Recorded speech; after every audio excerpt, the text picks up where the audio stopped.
Hello mga ginoong mangangalakal at mamumuhunan. Serbisyong analytical sa iyo Guru Markets. Magsimula tayo sa pangkalahatang impormasyon tungkol sa kumpanya.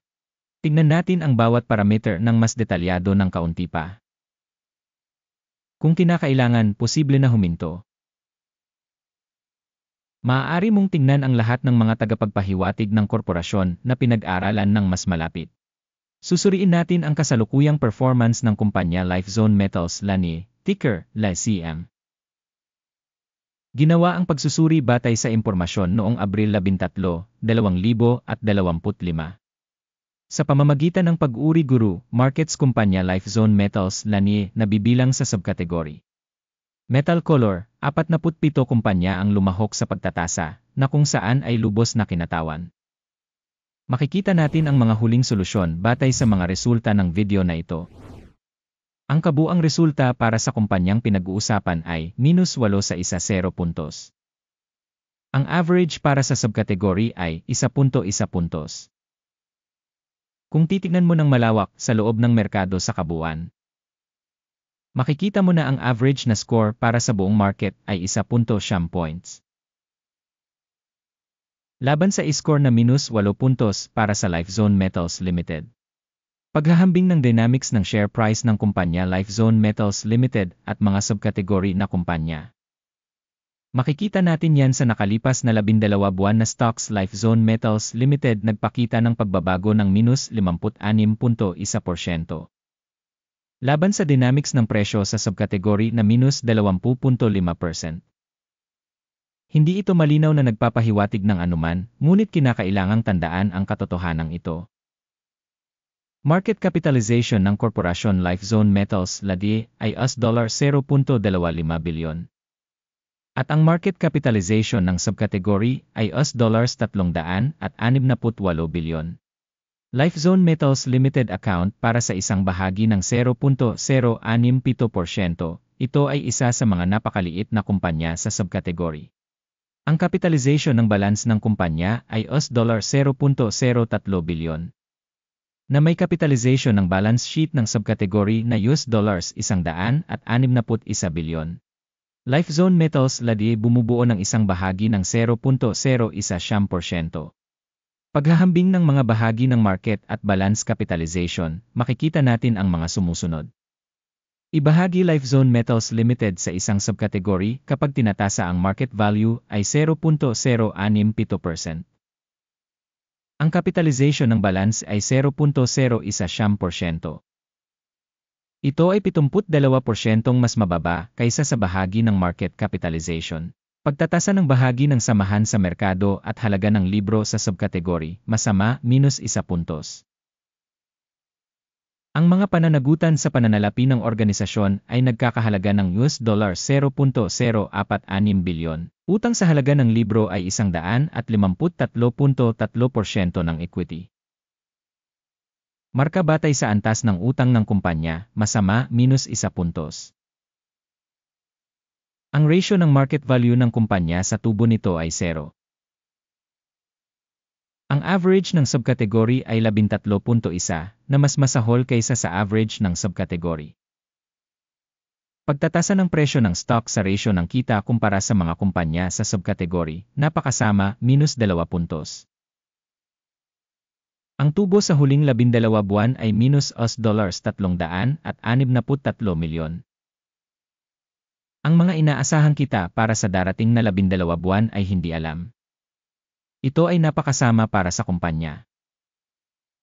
Pagtatasa ng inaasahang mga tagapagpahiwatig ng kita sa hinaharap kumpara sa mga kumpanya sa subkategory, masama, -1 puntos. Ang ratio ng presyo sa kita ng kumpanya ay 248.4. Ang average sa subkategory ay 1.8 at ito ay 13,700% na mas mataas kaysa sa subkategory. Pagtatasa ng halaga ng merkado ng kumpanya sa kita kumpara sa mga tagapagpahiwatig sa subkategory, masama, -1 puntos. Ang kita sa huling 12 buwan ay $0 milyon.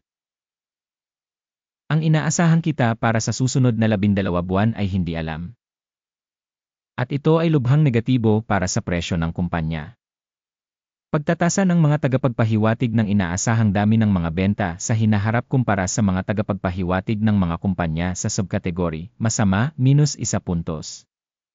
Ang margin ng benta ay -35,587.8%, na may average para sa subkategory na 14.1%. Ang pagkakaiba sa pagitan ng average na subkategory at pagganap ng kumpanya ay 35,601.9%. Pagtatasa ng kakayahang kumita ng mga benta kumpara sa mga tagapagpahiwatig sa subkategory, matitiis, -0.5 puntos. Ang bahagi ng kumpanya sa mga tuntunin ng bilang ng mga empleyado sa subkategory ay 0.082%. Ito ay 22% pagtaas sa bahagi ng market capitalization. At ang katotohanan ito ay sumasalamin sa kawalan ng balanse ng presyo ng palitan ng kumpanya Lifezone Metals na malamang tungo sa underestimation. Ang halaga ng kapital sa bawat empleyado ng kumpanya ay $1,624,000 at sa subkategory ay mayroong $1,969,000. Ang pagkakaiba sa pagitan ng average ng subkategory at performance ng organisasyon ay 17.5%.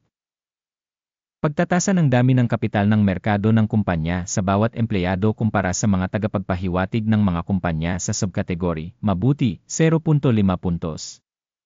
Ang dami ng tubo para sa bawat empleyado ay $2,370.1,000. Ang average para sa subkategory ay $150.6,000. At ang pagkakaiba sa pagitan ng average para sa subkategory at mga indicator ng kumpanya ay 1,470%.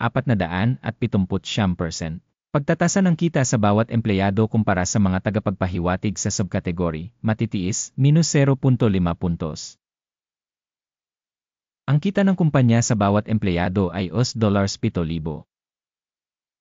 Sa subkategory na $1,669,000. Ang pagkakaiba sa pagitan ng average ng subkategory at pagganap ng kumpanya ay 15,171%. Pagtatantya ng dami ng benta sa bawat empleyado kumpara sa mga tagapagpahiwatig ng mga kumpanya sa subkategory, matitiis, -0.5 puntos. Shares for sale ay 6.9%, na may subkategory average na 2.9%. Ito ay isang pagtatasa ng posibleng panganib ng isang maikling skis. Tagapagpahiwatig RE14 na nagpapakita ng antas na 26% para sa kumpanya Lifezone Metals Limited. Para sa subkategory, ang antas na ito ay 44%. Sa karaniwan, ang mga bahagi sa subkategory ay sinipi na mas mataas kaysa sa kumpanya Lifezone Metals na Ang aktual na presyo ng pagbabahagi ng kumpanya ay humigit kumulang $3.15. Ang target na presyo ng pinagkasunduan para sa mga pagbabahagi ng kumpanya ay nasa paligid ng $14.1. Ang pagkakaiba sa pagitan ng aktual na presyo at ang pagtataya ng pinagkasunduan ay humigit kumulang 374%. Pumunta tayo sa talahanayan ng order na magagamit mo, ang link ay nasa nakapin na komento. Ang talahanayan ng pagkakasunod-sunod ay naglalaman ng lahat ng mga desisyong ginawa ng publiko mayong siso ng sistema ng impormasyon at sanggunian Guru Markets. Ang pag-access sa talahanayan ng order ay libre at libre, link sa nakapin na komento. Base sa stock valuation Lifezone Metals Limited. Sistema ng impormasyon Guru Markets ginawa ang sumusunod na desisyon. Magbukas ng bear order sa presyong $3.14 bawat share. Bukas ang order dahil medyo mababa ang rating ng kumpanya. Ang pagtatasa ng organisasyon ay ginawa batay sa pamamaraan ng pagtatasa, ang index ng AKIM. Ang take profit ay nakatakda sa 2.57. Ang stop loss ay nakatakda sa 3.71. Sakaling hindi isinara ang order sa pamamagitan ng take profit o stop loss. Pagkatapos ay otomatikong naayos ang transaksyon batay sa mga resulta ng sesyon ng pangangalakal noong Mayo 13, 2025 o sa huling araw ng kalakalan bago ang petsang ito. Ticker, YIO, ay ang pangunahing transaksyon sa pagbili. Ang video sa pangunahing order ay naipublish na sa channel. Sa kaso ng pagsasara ng alinman sa mga order, pangunahing o pagbabalanse. Isa pang order ay otomatikong isinara. Maraming salamat sa lahat sa panonood ng video na ito at sa paggamit ng Information System Guru Markets.